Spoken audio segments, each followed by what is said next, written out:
It is that time. The weekend is nary upon us.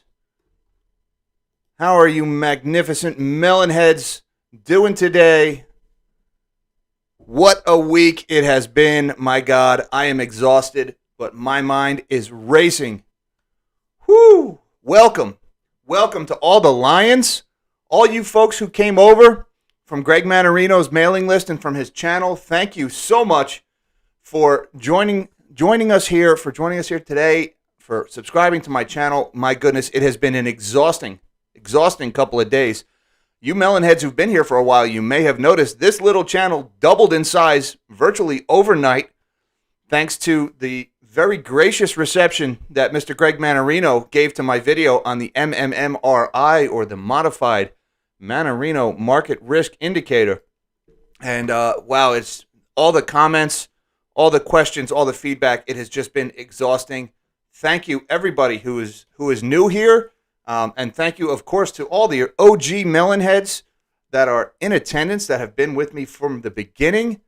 I love you guys. It is so great to have you here. And to all the Lions who are in attendance, please do not eat the melons. I think you'll find they're very nice guys. Please do not eat the melons. All right, so real quick, just get a couple of things out of the way. Since a lot of you folks are new, just want to tell you, I am nobody special, and I call myself that for a reason. That is because I am not a financial advisor. It's not financial advice. Do your own research, your own DD. Arrive at a decision that's right for you based on your unique situation. And also, I call myself nobody special because I have no formal background in finance whatsoever. My background is actually mechanical engineering. I just really like the maths, and I really like the news and macroeconomics, and I started this channel because of that. I'm a halfway decent trader. But there are certainly much better ones out there than me. So I just want to be upfront with all of that. And thank you so much for joining. Thank you especially to my man Cheeseburger, who gave me the idea for that video last week in my live stream on last Friday. We do this every Friday at 3:15. We also do this on Tuesday mornings for Market Open. Cheeseburger, thank you, sir. That was a great idea for a video. I was really happy with the way it came out. And I tell you, I was nervous. I was very nervous because Manarino he's a passionate guy. You probably know he's an exciting guy. He's just an absolute riot to watch. And here comes some nobody, some random guy is going to mess with his indicator. And I was a little smug at some points in my video, and I said, yeah, I fixed it. It wasn't broken, right? So I didn't know how he was going to take it. And I've heard nightmare stories about some other financial YouTubers who maybe their egos are a little overinflated, and they don't take kindly to any kind of feedback or anything like that. So I didn't really know how Greg was going to respond to that video. But when I started messing around with the indicator, and when I got into the numbers, I realized, hey, I think I'm onto something here. So I just decided, I'm going to pull the trigger, and I'm going to put that video out anyway. And I was pleasantly surprised by how awesome Greg was with his feedback. And in my wildest dreams, I was hoping that video would wind up in front of Greg, and I was hoping maybe he'd come by and comment and say, yeah, I like this. For him to put it in his newsletter like that and then to make a video talking about it just really blew me away. I was so honored to be mentioned by him, and that was just a really great feeling. So Greg, thank you, sir, for being so cool, for being such a stand-up guy. It's been just a really crazy couple of days in a good way. And thank you for that. Not everybody would have taken that so well. Let's put it that way. I can see a lot of other guys probably would have made us think about somebody, some random guy on the internet messing around with their indicator. But no, Greg, total stand-up guy. So thank you, sir, and thank you everybody who came out here. And I see we have Mr. Cheeseburger in the super chats. He says, no matter how bad things get, most people will blame their fellow man and still believe the government will save them. And how dare you say otherwise?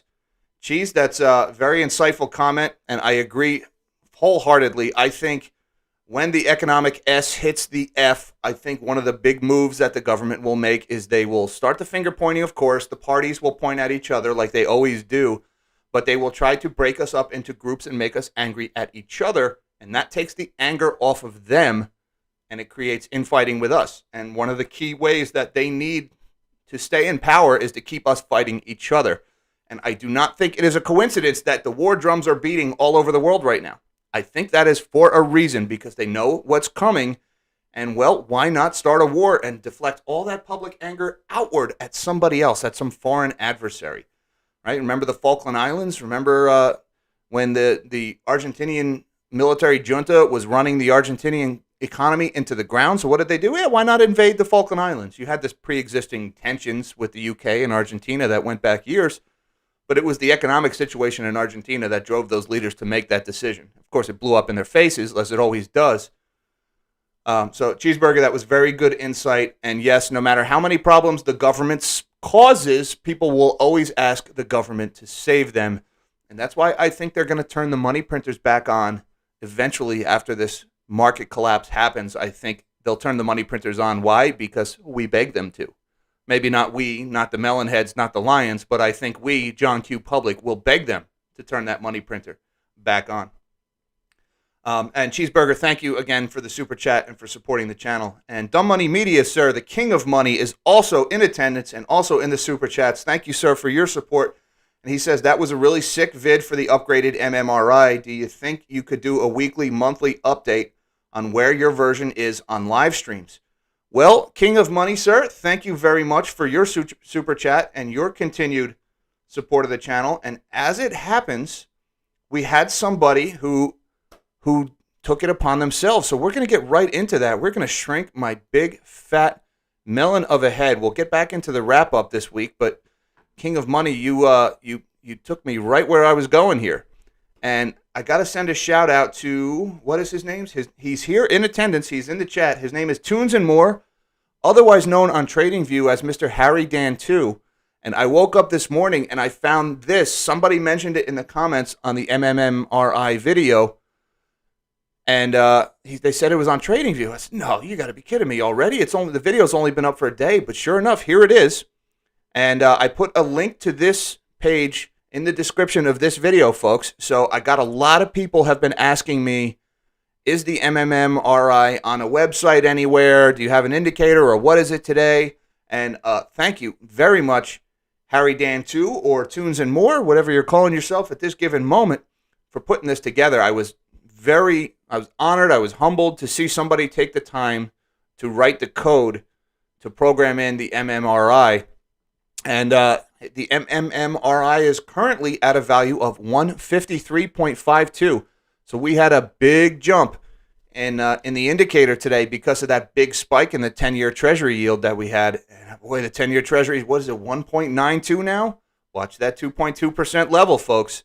Watch that level. I can't tell you it's going to happen exactly on that day that it breaks 2.2, but that's the danger zone. That I've been watching that level, that chart. Well, here it is. We'll bring up the chart. Here it is again. You Melonheads, you've seen this before. If you guys are new, you guys who came over from Manarino, this is the chart. This is the one that clued me in to what the indicator, what I should add to it. Because I've been watching this chart for months now, this declining trend in the 10-year, and I've known it's been this growing and growing pile of debt that's been forcing this lowering ceiling on the 10-year Treasury all this time. And it makes sense, right? If the principal keeps getting bigger, then the interest you can afford on that principal is going to keep going down and down. And that's why something breaks every time we get above a certain threshold here, and that's why that threshold keeps dropping. And when I plotted those points in the MMRI that Manarino gave on his website of those 3 previous Black Swan events, I saw that trend line. It looked just like this, and that's when I was like, aha. That's when I started going into it, and then I realized we needed some factor for the debt. Again, it still didn't quite feel right because I was talking about the earnings. We need some factor for earnings because earnings matter, GDP matters, and it just clicked. Anyways, I want to zoom in on this chart, folks, because, man, that was a big jump today. Here, let's set this to 1-day candles. We're in 1 month here. And let's shrink it down. Make sure you guys can see. My big fat melon's not in the way, and it is not. But look at that. Look at that spike today, folks. And there's that purple line. That is the line where something breaks. Now, I can't tell you it's going to break at exactly that line, all right? These indicators, they are probabilities, all right? That just means that the conditions for a market crash are present. I can't tell you when that spark is going to occur that takes it all down. For example, oh, I just messed with my line. Let's not do that. For example, back here, this is 2018, right? This was the Powell pivot. You can see we hit that line and we stayed above it for quite a while. It didn't break right away. It actually took, we crossed above it in like March, and it didn't start really breaking until November. So keep that in mind, folks. It's not a drop dead number. It's not a drop dead date. And the way I used this analogy today in one of the comments. I want you to think about this like we're trying to predict mathematically a panic, right? Because that's what a market sell-off is. A market sell-off is a psychological event. It's a panic. It's not a mathematical event. The math informs when the panic is likely to happen, but it's the psychology of the sell-off that takes over and snowballs. And I want you to imagine on the Titanic, right? When the Titanic struck the iceberg, the passengers didn't panic right away. It took a while. And I don't know exactly when everybody panicked. At some point between hitting the iceberg and the ship slipping beneath the surface, people definitely panicked. But you can't say exactly how much water the ship takes on before everybody starts panicking, because there are so many variables in that equation, it's impossible to predict.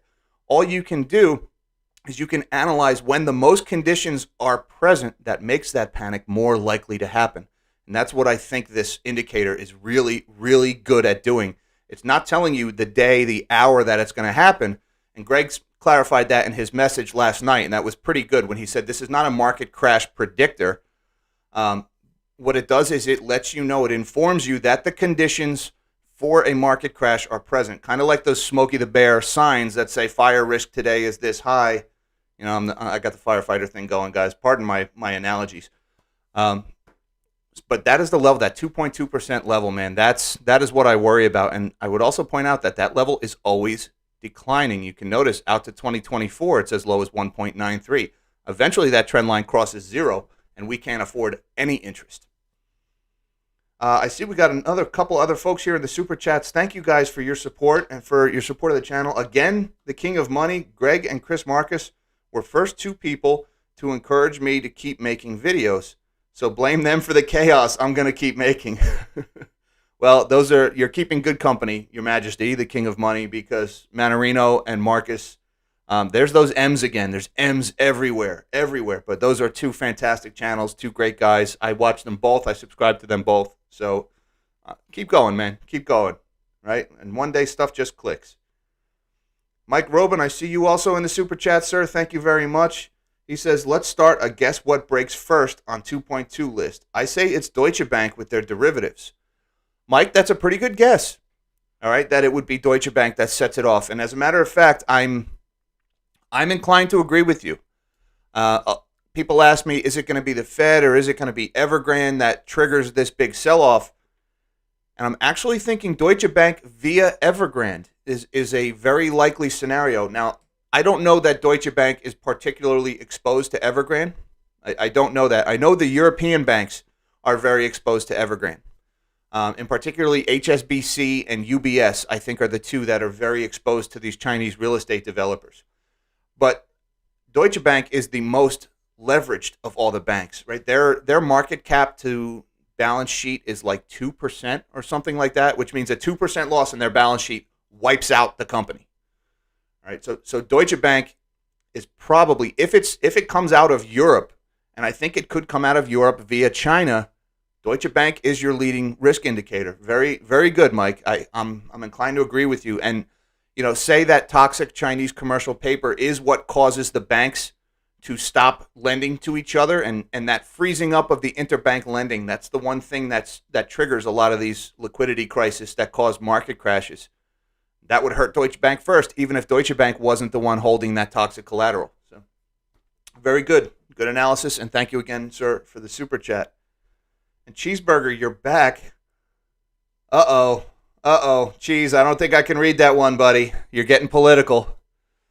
I try not to do politics here. I try really hard. I don't like any of them. I don't like him either, but I don't like any of them. Trying to sneak on a lifeboat. That is funny. All right, guys. Go back and read Cheeseburger's comment. I don't want to get myself banned from YouTube, but you guys can all see it in the chat. Thank you, Cheese, for your inspiration for the video and for everything else. All right, but real quick, I want to go back to the trading view that Harry Dan did, because this is really good. Now, what you're looking at here on the screen, let me make sure you guys can see. You can. Down here at the bottom of the chart is the MMMRA. The main chart here, this is the S&P that you're looking at, the ETF Trust. Is that the spider that we're looking at, the SPY? But what he did was he added the MMRI down here, the MMMRI, the M3. Can we call it the M3? Well, no, there's a money supply named M3. The 3M? There's a stock called 3M. How do I do this? How do we refer to this? I'm going to sound like a meditating monk if I keep dropping all these M's in my live streams. I don't know. Let me know in the chat. How do you think is a good way to refer to the modified Mannarino market risk indicator? But right now, he's got us pegged at 153.5. Now, Harry Dan asked me to point out a couple of things. The way that he's calculating this is he is using the total debt to GDP ratio from the U.S. Debt Clock website for his calculation, which is right now at 141.88. Now, when I did my video, I actually used the number from statista.org to calculate the number, which was at 1.33. And then if you look over here on the debt clock, see, here is the 1.41. But if you look at just the federal debt, it's 128%. So there's a couple of different ways you could use the debt to GDP. I use the federal debt because we're talking about the federal bond, right? The 10-year treasury. But you know what? You could make a case for that total debt number because a lot of those state governments and their pension funds and they end up holding a lot of U.S. treasuries too. So that's interesting, Harry Dan. I like your methodology, and I'm kind of on the fence. That could go either way. But once again, Harry Dan, excellent work. I'm flattered to see this indicator already programmed up there. Again, guys, there is a link in the description of this video to Harry Dan's chart. Harry Dan 2, I'm sorry. Maybe there's a Harry Dan 1 out there somewhere, but Harry Dan 2 did this. There is a link in the description of this video, so by all means, check that out. And if you're really interested in the indicator and you want to see it every day, bookmark that baby. Let's do that. You know, I'm going to do that right now. I'm going to bookmark this thing. I can't believe I haven't already. That's going right on the bookmarks bar. Boom. Done. Nicely done. All right, you guys are awesome today. Thank you so much for the super chats, for everything that you guys are doing. I've got Jonathan Ventura has said, thank you for your work on being a volunteer firefighter. Is the new MMMRI risk levels the same as the old, low, moderate risk, etc.? What's the new risk numbers? You know, Jonathan, that's a very good question. Again, thank you for your support. I did not assign new thresholds when I did the MMMRI. The video was getting a little long. It was already over 12 minutes. I didn't want to go too long, so I cut it off there. I'm thinking a follow-up video is probably in order here.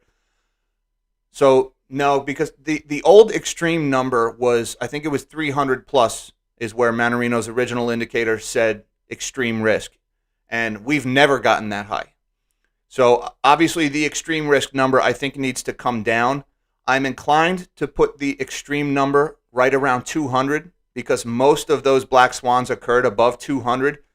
I'm a little hesitant to do that just because that one, the GFC was at 169. And by the way, when I did the GFC number using the MMMRI, I did not use the day that Lehman Brothers collapsed. I went back to the chart and I used the day that Bear Stearns collapsed, which was actually several months earlier in 2007, just so you know, because that was the point where the 10-year treasury was highest, and therefore that was the point where the indicator was highest. And I think it came out to 169, and that was like the day before Bear Stearns collapsed, when they, you know, when nobody would take their MBS as collateral. So obviously the new threshold for extreme risk, I'm thinking, is probably somewhere around 200. Where would I put high risk? Obviously, I would put the threshold below that 169 level that the global financial crisis started at. So somewhere around 150 to like 165, I'm thinking, is the high risk number. But I have not come up with concrete levels. I'm curious what you guys think. What is the threshold? Where would you draw the extreme line? Where would you draw the high line? And where would you put the low line? Now, you know, Jonathan, another thing I thought about while we're on this subject is I was trying to figure out what would happen if rates went to zero. Because mathematically, If interest rates on the 10-year go to zero, then the risk indicator goes to zero, doesn't it? And if interest rates go negative, then the indicator would also go negative, wouldn't it? And I'm sitting here thinking, negative risk. How do you have negative risk? And then I realized if rates go to zero and if rates go negative, you're actually talking about an inflationary, even a hyperinflationary scenario. And if that happens, you don't have risk to stocks. You actually have buoyancy for stocks. You have the declining value of the currency driving those stock valuations ever higher and higher and higher. And so I think the indicator holds up, because if rates go to zero or if rates go negative, I think stocks are heading to the moon, not because they're going up in value, but because the dollars they're denominated in are becoming worthless. So even in a negative interest rate environment, I think this indicator holds up. And that's what I tell you, Manarino's original work here is really, really good. This indicator is really good. And I've just been hypothesizing all of these plausible possible scenarios, and it holds up every time. I mean, it really does. So thank you, Jonathan, for your question and for your support of the channel, sir. I really appreciate that. And then I have got Mr. Lone Star says, have a prime ribeye steak on me. Absolutely, sir. Thank you very much. Thank you for your support and for tuning in here. Prime ribeye steak, sir. Absolutely. We're going to be eating good tonight, boys. And Tunes and More, otherwise known as the Harry Dan 2, the author of this chart, says there are new thresholds for risk. If you scroll down, you can see it. I will edit the code as well and take your suggestions. Okay. I do see that you've got high risk here right now at 154, and I would definitely say we are in a high risk environment. Did he actually say what the thresholds are? It looks like you know what? I don't speak code. I'm sorry, so I could not tell you what they are currently. But thank you, Harry Dan, for pointing that out, that you have assigned levels to it. That's very good. And thank you again for taking the time. The code is open source here. He put it out there for everybody to see. Really good work, Harry Dan. And I saw the timestamp on this. You did this fast. He wrote this code really fast, folks, because this thing went up, what was it, like 3 hours after the video premiered? And I doubt you saw it right away when the video premiered. So you threw this code together in a hurry, man. This really, really awesome. Thank you for doing that. That is really cool. And I've got Soul Prepper. Would another extreme shutdown cause a black swan? Yes, it would. Not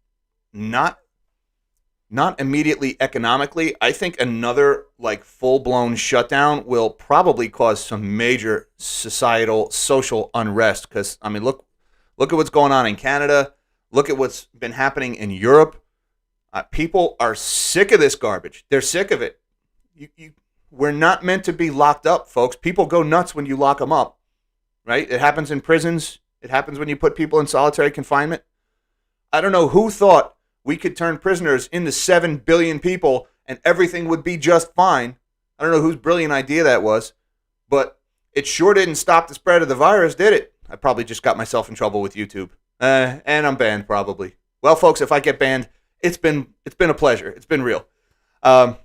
But you can't do that to people. It is not our natural state to be prisoners, even in our own homes. So, yeah, if they lock us down again, something's going to break, Soul Prepper. Absolutely. Thank you for your support of the channel, sir.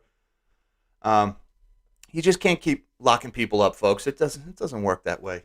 And for what? For what? Everybody got it. Everybody in my family got it over Christmas. We all of us, we dropped like flies. One by one after another. We got that Omicron. And, you know, Omicron is the vax. Because if you've had it, you got that natural immunity going. So, you know, it's time to move on. Life goes on, folks. And you can't delay it. Lockdowns cannot delay what's coming.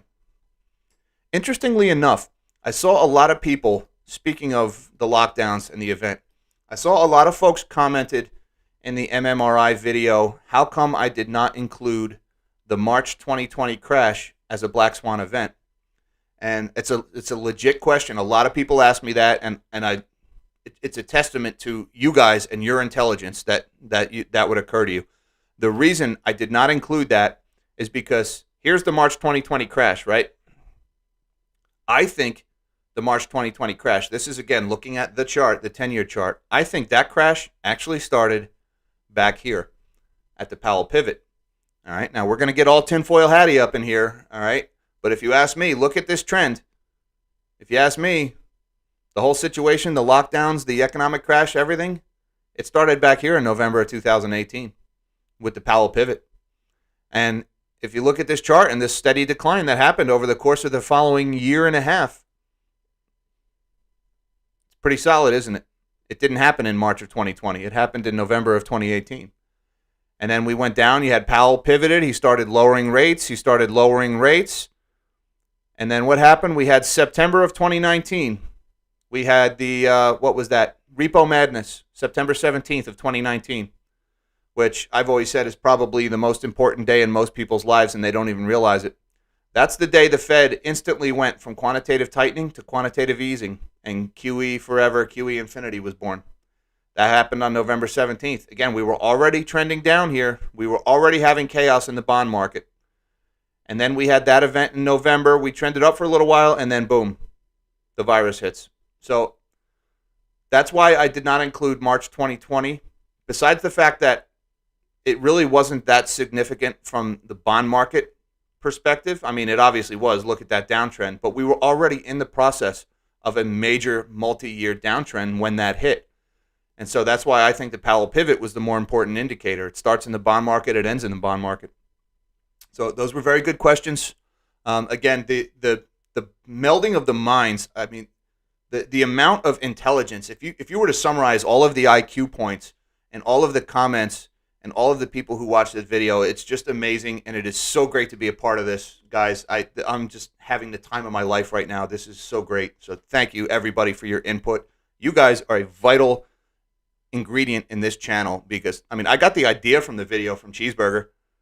I never would have thought to do a deep dive on the MMRI. It came from one of my viewers. I mean, you guys got ideas like this? Throw those things out there, man. Absolutely. Keep them coming. You guys are a vital part of this. I have people email me links all the time. They send me DMs on Twitter. Like, fire away with that stuff. I mean, at least up until this point, I've been able to read almost every single one of them. I don't always respond because there's just so many of them.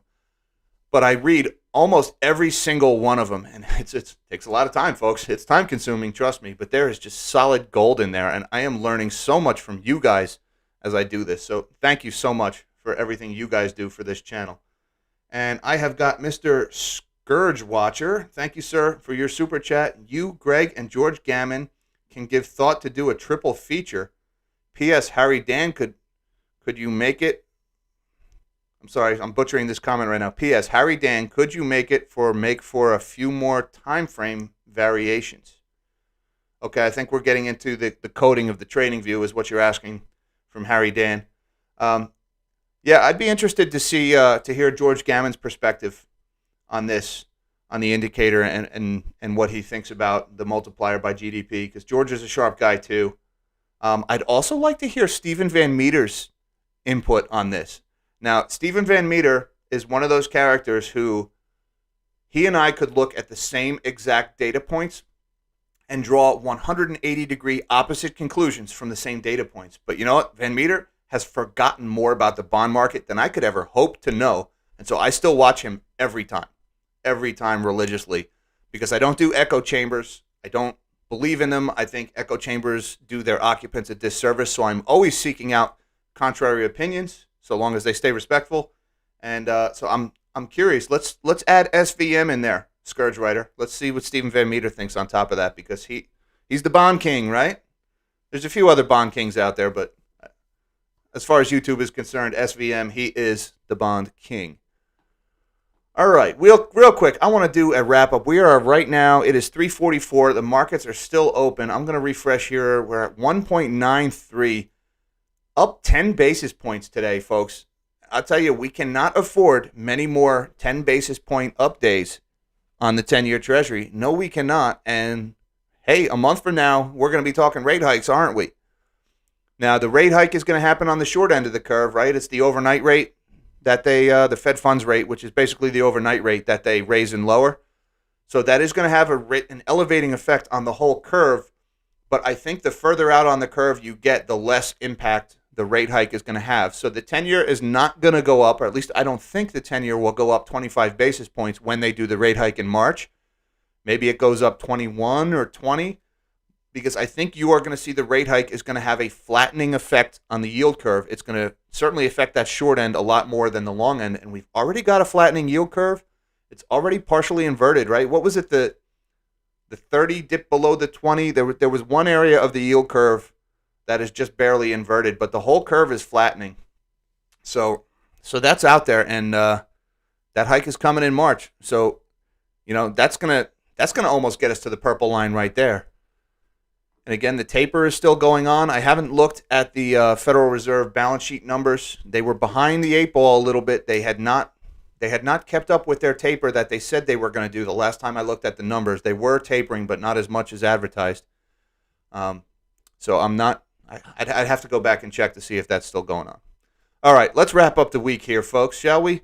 We are at 3:46. There's 14 minutes left in the trading week. We've got the S&P is up 40 points today. It's had a pretty good week, up about, not quite 100, up about 40, 50 points for the week. The Dow faring a little bit better than the S&P, up about 200 for the week, or 150, up about 110 today. Good week for the Dow. Big story this week, though, was the Nasdaq, up almost 200 points on the Nasdaq. No, up 274. And what a ride for the Nasdaq. We had, a couple weeks ago, we had Netflix just bombed on their earnings, and they sold off. And then we had Facebook. I'm not calling it Meta. It's stupid. Just like Google, I'm not going to call you Alphabet. It's stupid. Why would you rebrand? You're like one of the biggest companies in the world. Let's change our name. What a stupid name Meta is for a company. They deserve that earnings crush just for doing it. Not that the Facebook name was really worth anything at that point, because Facebook is kind of a toxic name now. But Facebook absolutely tanked. A quarter of $1 trillion in market cap disappeared on those Facebook earnings. $250 billion. And you can just subtract it from Facebook, and you can just tack it right onto Amazon, because Amazon blew away their earnings. And Google blew away their earnings. I was very surprised to see Google report such good numbers, because I'm going to let you in on a little hint here, folks. It's not really that big of a secret, but the CPM, or the cost per mil for YouTube, has been going down since mid-December. All right. I'm a YouTuber. I have ads on my videos. Well, the amount that YouTube pays out per 1,000 views on your video is down about 20% versus December. And Graham Stephan mentioned this in one of his videos about 2 or 3 weeks ago. He's seeing the same thing. His CPM is down about 20%, which for Graham Stephan, that's like hundreds of thousands of dollars in revenue that he's losing. So YouTube is not making as much money since mid-December. So I was really surprised to see Google post such good earnings, in particular such good numbers from YouTube in their earnings report. That was their fourth quarter numbers, so that big dip in CPM, it didn't start until about mid-December. So I guess for most of the fourth quarter, Google's numbers were really good, and it was just like that last 2 weeks of December that the CPM started to come down. But I would not bank on a good earnings number from Google next quarter. I wouldn't bank on that, folks. And hey, maybe I just got myself banned from YouTube for the second time today. And if that is the truth, if that's the case, it's been great, guys. I've had a marvelous time. Thank you so much. But YouTube's ad revenue is going down. It's going down, and it's more recently. So it was not reflected in those numbers that they just reported this week. And I was a little surprised to see Amazon's numbers, but Amazon gets most of their money from cloud computing, and cloud computing is still the beneficiary of this work from home, the WFH or whatever, transition that's happening in the workplace. So I wasn't too surprised by the Amazon numbers, I guess. The Google number surprised me, though. I thought Google was going to report a bad number. Mark Schwartz, Stump Grinding, sir. Thank you very much for your continued support of the channel. Always such a master melonhead, sir. We've got Robo and I are feeling lucky today. Who's Robo, Melonhead? Where's Robo? Is there a Robo in the comments, too? Are we talking about Robin? Anyways, thank you, Mark Schwartz. Thank you so much, sir, for your continued support of the channel. Those LNG calls still looking good, brother. Good job. Tunes and More, otherwise known as Harry Dan. If you add this indicator to another chart, any stock, it will give live updates. It's interesting. to any chart, any stock. It'll give live. Okay, so you could watch that. Now, is that the indicator as it pertains to that particular stock, or again, just for you can add it for any market scenario? Any stock will show you the overall market risk. I guess that's what you're saying. Thank you, Harry Dan, again for your work, for your coding, and again for your lightning fast response. You cranked out this indicator on this code awful fast. That was impressive. And we are still at about 153.5 on this one. All right. So back to the weekly wrap up. We've got 10 minutes left in the trading day. Check out crude oil, 92.43. Oil marching straight up. Look at the month oil has had. Look at the 6 months oil has had. Look at the year oil has had. My goodness. And I was texting with Mish, the moderator, right before this live stream happened because I couldn't figure out what happened at about 10:28 this morning. And there's a reason I said 10:28 this morning. This is XLE. This is the energy ETF that I've been buying. Let's make sure you guys can see. You can. And it's predominantly made up of ExxonMobil and Chevron. Again, folks, not a financial advisor, not financial advice. But I own call options in this ETF, this XLE. And I was really surprised to see this big dip at like 10:26 a.m. big time drop down. Oil didn't really react. I mean, this is in the ETF. And then crude itself, looking at a 1-year chart, I guess right about the same time, it came down a little bit, but still up mostly for the day. I guess there was a little bit of profit taking going on in oil today, maybe to close out the week, maybe just to wrap things up. But, after that little bit of a sell-off, it resumed its upward trajectory. So I'm sticking with my XLE. I took profits. I sold all of my March calls in XLE. I didn't want to own those into February because the theta was just going to eat me away. So I bought them out to, it was April or May. I can't remember which ones I bought. I should know what I own. I should know it off the top of my head. But I remember saying that I was a little disappointed with XLE's performance relative to oil. I didn't really see the movement in XLE that I saw in crude, and that I was looking for another option for this one. And I found, this was my neighbor gave me this idea, I found ERX, which is the Direction Energy Bull 2X shares, which has a lot of the same holdings as XLE, but it has some call options in them also. So this is doing a 2X move. So I also bought some calls, same strike or same expiration in ERX. Again, not a financial advisor, but we've been talking a lot about the energy trade on this channel, and I just wanted to keep my full disclosure out there. And again, I'm not advertising my longs here, folks. I'm just telling you what I'm doing. Again, do your own research and your own DD and arrive at a decision that is right for you based on your unique situation. And how about this volatility in natural gas?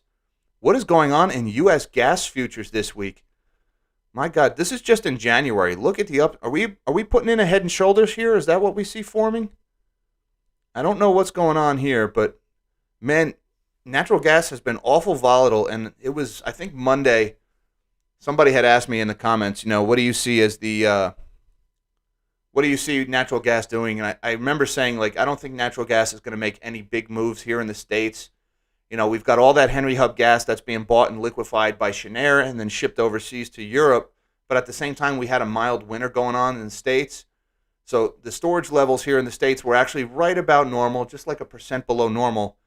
And as soon as I said that, wham, gas was up 11%, an hour after I said that. So I had to open my big fat mouth and say, I don't think oil's going to do, not oil, natural gas, sorry.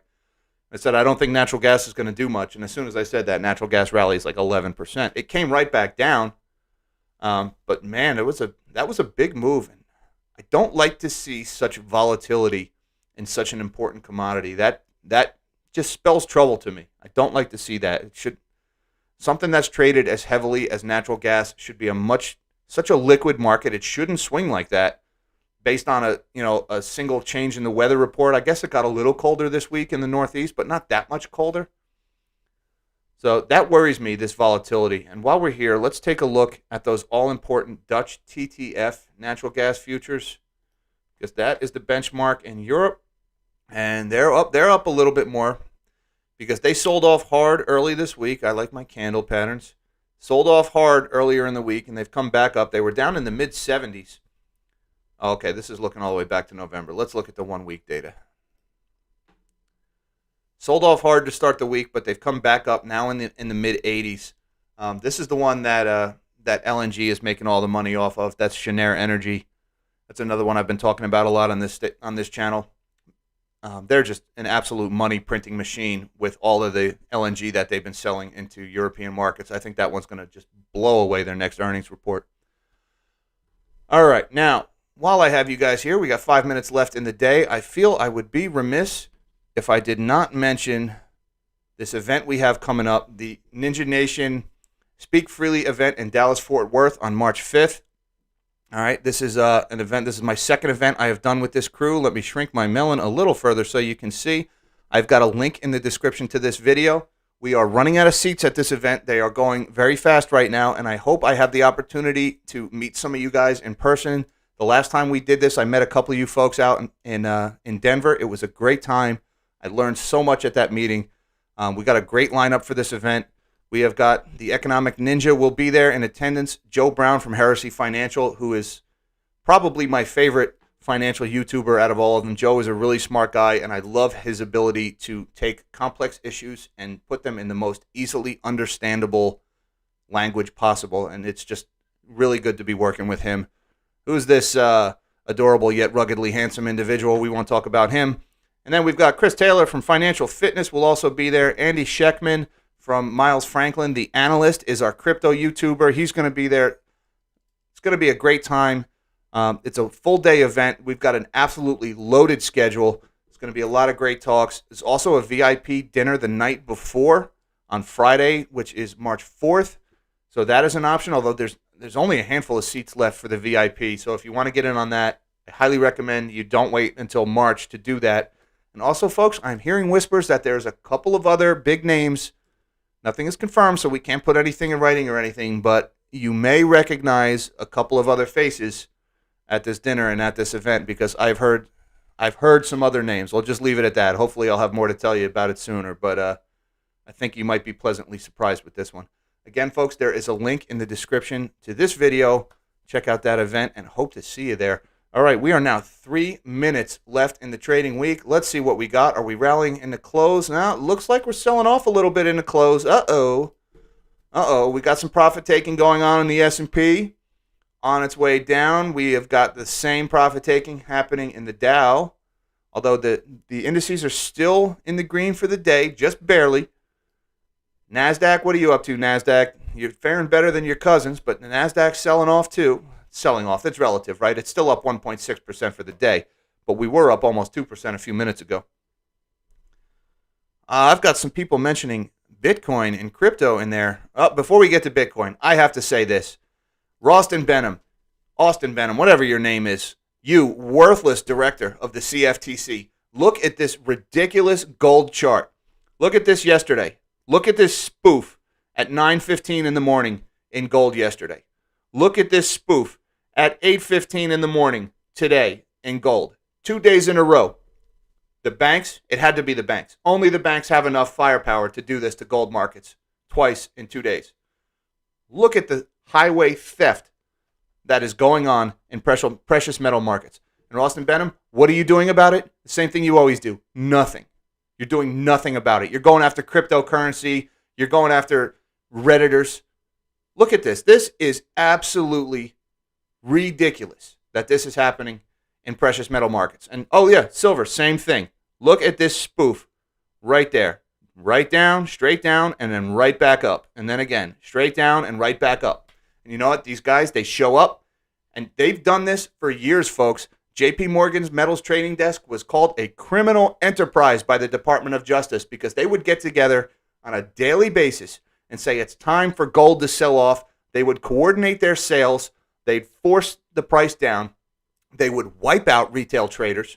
They'd trigger stop losses. They'd trigger margin calls. And then they'd roll in with their big bucks, and they would buy up all that metal on the cheap, and the price would rally right back up. They do this almost every day, and the CFTC just lets it happen. This has been going on for years.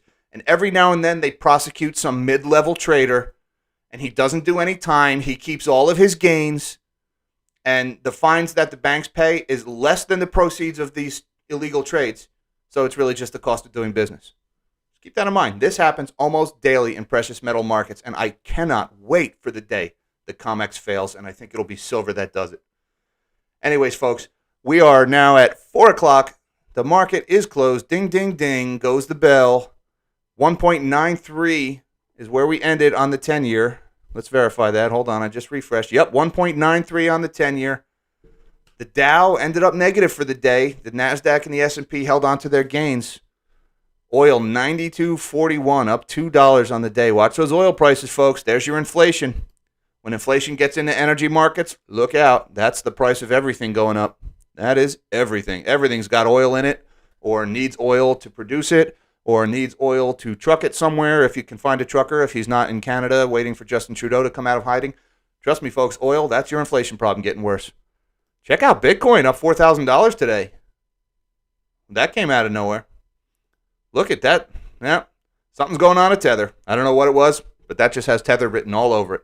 You guys let me know. Let me know in the comments. What did Tether do today? Did they print another billion tethers out of nowhere? That's probably what that was.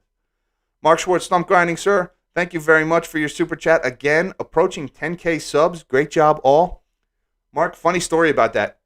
This morning, I was like 9,956. I mean, I was like right there, right about to break 10.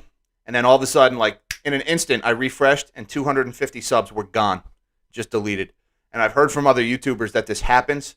I don't know if this is like censorship going on. I don't want to cry censorship. I think it's probably because of the video doing so well yesterday. I think I probably had a lot of these bot accounts that started following my channel, and I think YouTube just goes through and deletes those accounts on the regular. So that might be why I had 250 subscribers just disappear midday today, which I was right at 10K.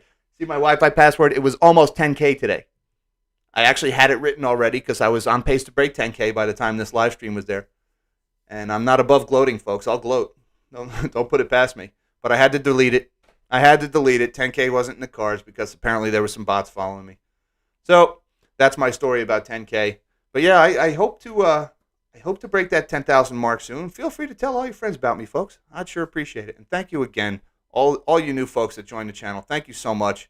It has just been so fun to watch these last few days. Thanks again, Greg Manarino, for being such an awesome stand-up guy, for emailing that out yesterday. I mean, my little channel almost doubled in size yesterday, just off of a couple of mentions by Greg Manarino. So it's really awesome. I mean, he just as easily could have thrown a fit and got mad at me, but just really says a lot about him. So thank you, and again, welcome to all the lions. Please don't eat the melon heads.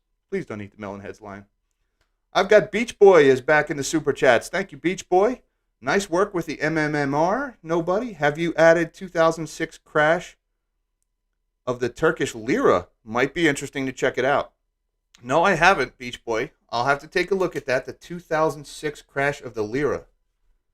That's interesting. Now, 2006, that was right before the GFC. So I don't think that would have had much of an effect on the Lira because the 10-year kept going up. And actually, the more I think about it, a crash in a foreign currency would cause a flight to quality. It would cause people to pile into dollars. People piling into dollars would drive yields lower. And so I think that probably...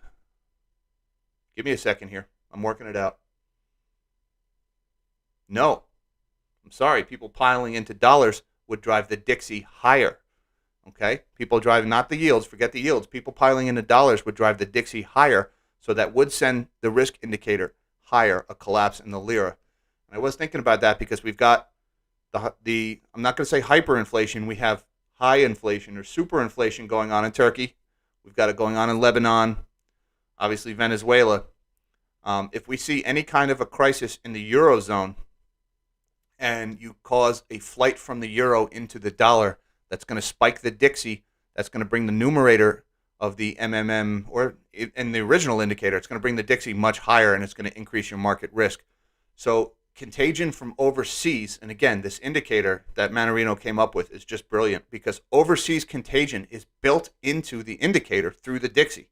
If you get that flight to dollars, that flight to quality, it's going to drive the risk indicator higher. So the math responds to these other events happening in other countries. It's really a testament to how good of an indicator that is. It really is good.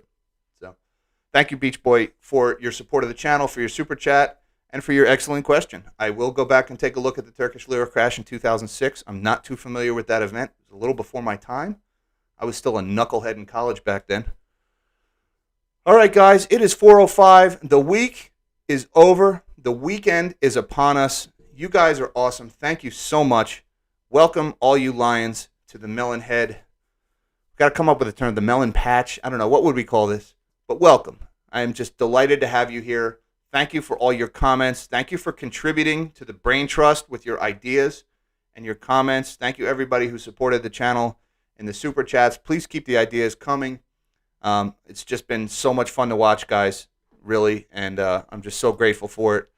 Don't forget, check out that event we have going on in Dallas, and check out that link to Mr. Tunes and Moore's MMMRI chart on TradingView. Thank you again for putting that together. All right, guys, I think we are going to wrap it up there. Again, thank you very much, and welcome to the channel, and I'm looking forward to seeing more of you guys. Till next time, live small and dream big.